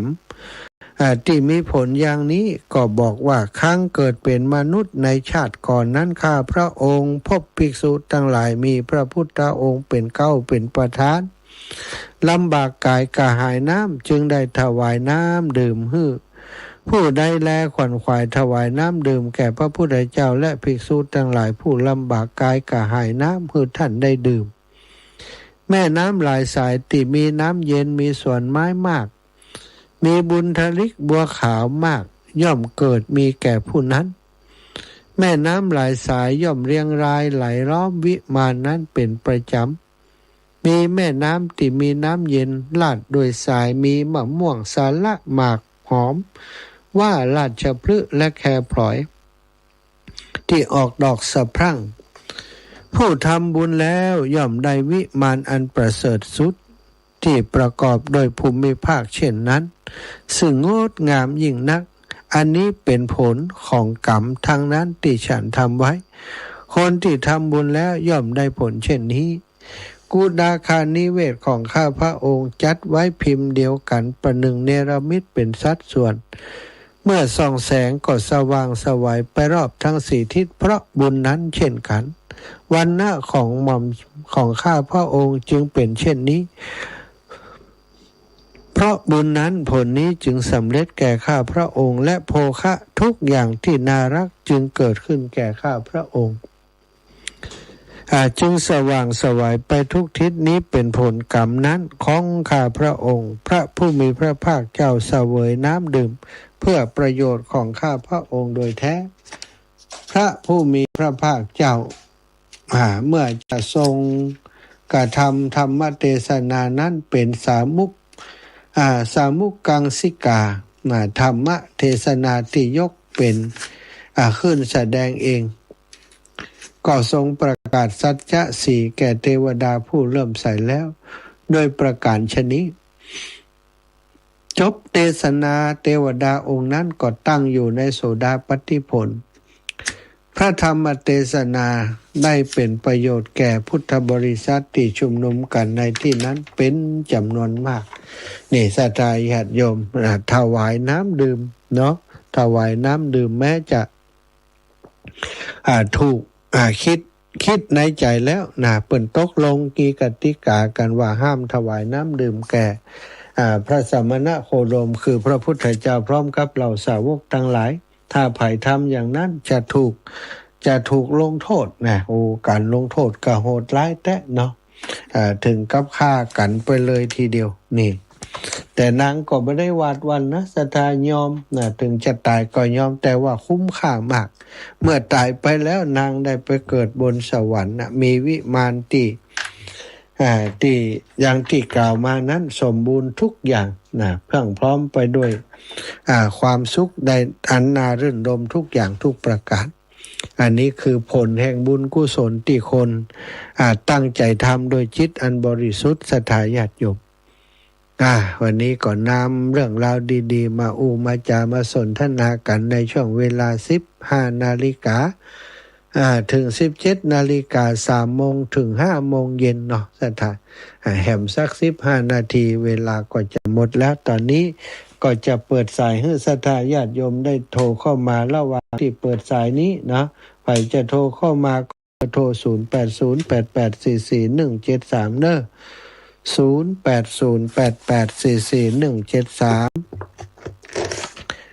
ใครที่อยากจะไปฮับนะอาตมาทำโครงการขยะออมบุญนะศรัทธาญาติโยมวันนี้วันนี้ก็สรุปโครงการขยะออมบุญเพื่อเป็นทุน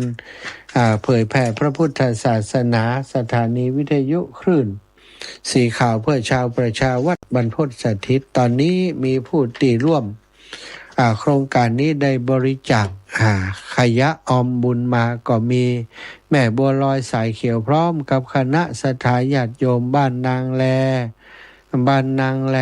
นห้องทะล่านะบ้านห้องทะล่าเนาะได้ร่วมมาเมื่อวันที่3ที่4เนี่ยเนาะ1ลำรถวันที่2ที่3วันใดมั่วจำได้แน่นอนได้1ลำจากบ้านของโยมแม่บัวลอยสายเขียวแล้วก็วันที่4นี้อาตมาก็ไปรับอีกที่หนึ่งที่บ้านแม่นวลยอดคำปันก็ได้มาหลายอย่างทีวีวิทยุของหลายๆอย่างกระดาษหนังสือบ้านแม่นวลยอดคำปันอยู่ปุ่นสถาดอยสะเก็ดปุ่นนะเจริญปอนอีแม่เจ้าโอ้อยากจะว่าจักเหงาเหยียดเลยเหงากะเหงาเหยียดเ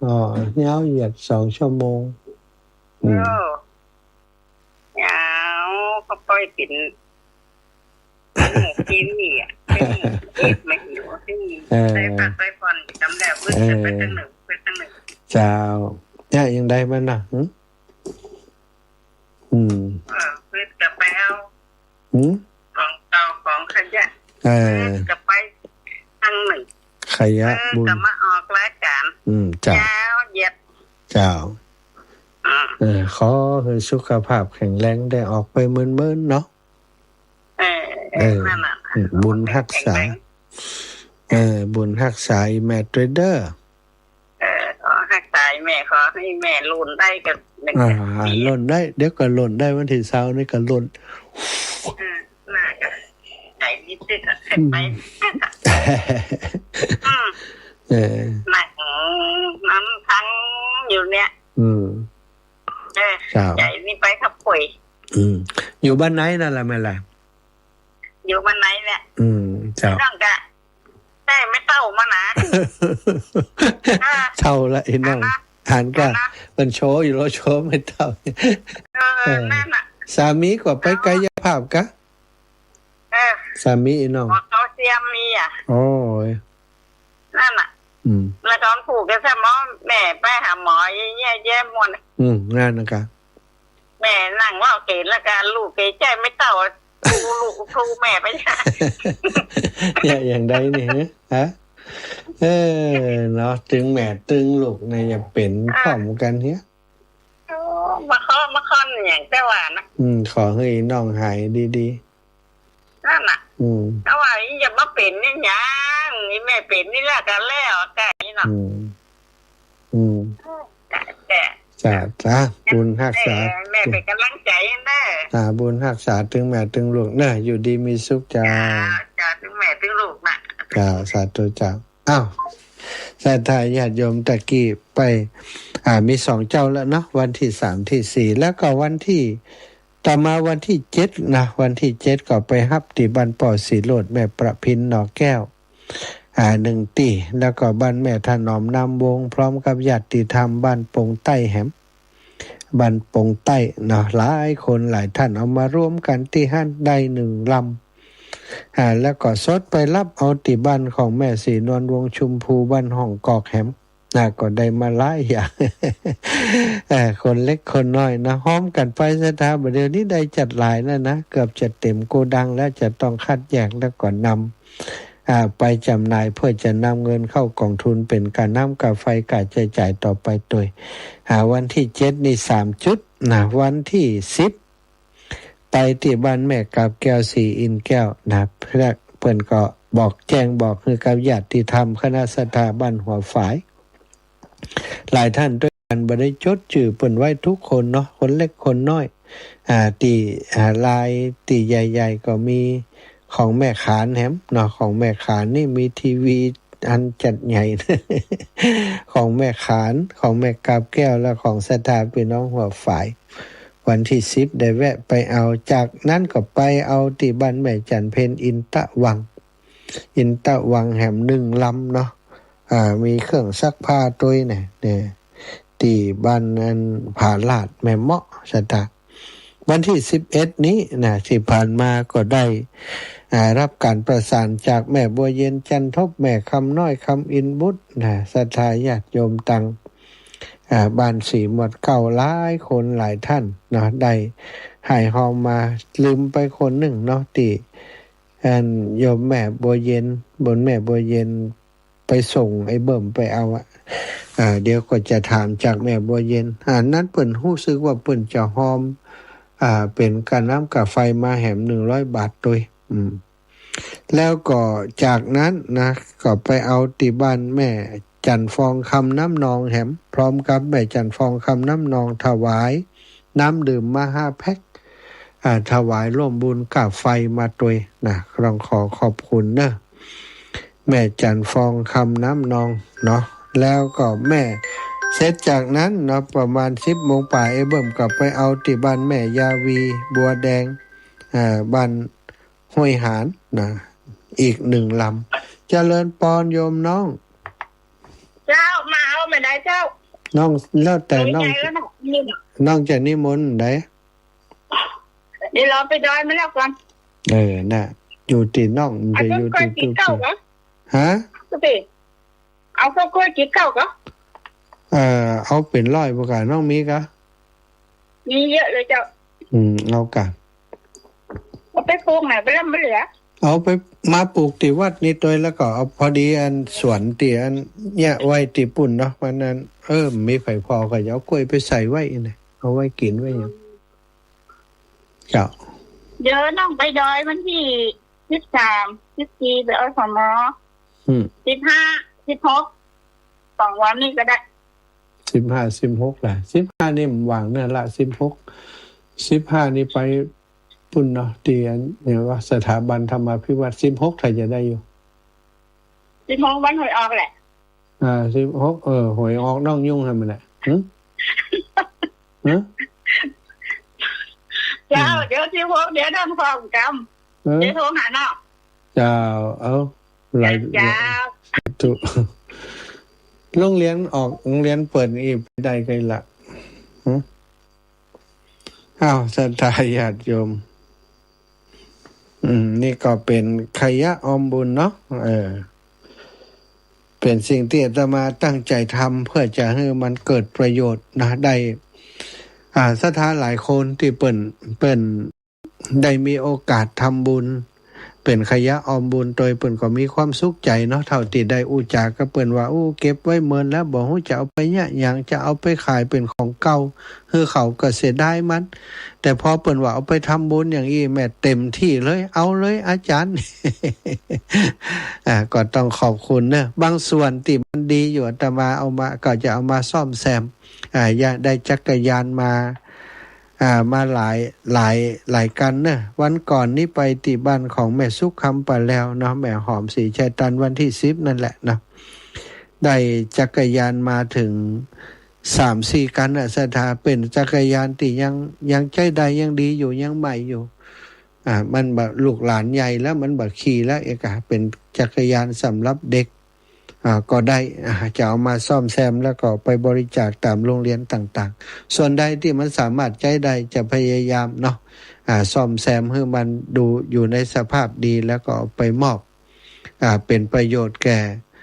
คนอื่นต่อไปส่วนที่มันต้องคัดแยกเป็นขยะจริงๆแล้วนั้นก็จะคัดแยกเป็นอย่างพอดีว่าอาตมามีคนที่มาช่วยทำงานอย่างโยมเบิ่มก็ดีโยมตาปิ๋วญาติโยมที่มาดูแลอาตมาที่วัดบรรพตสถิตนี้เปิ่นก็มีเวลาได้ช่วยกันทุกคนทั้งหลายเหล่านั้นก็อยากจะทำบุญด้านนี้ตัวนั่นก็คือ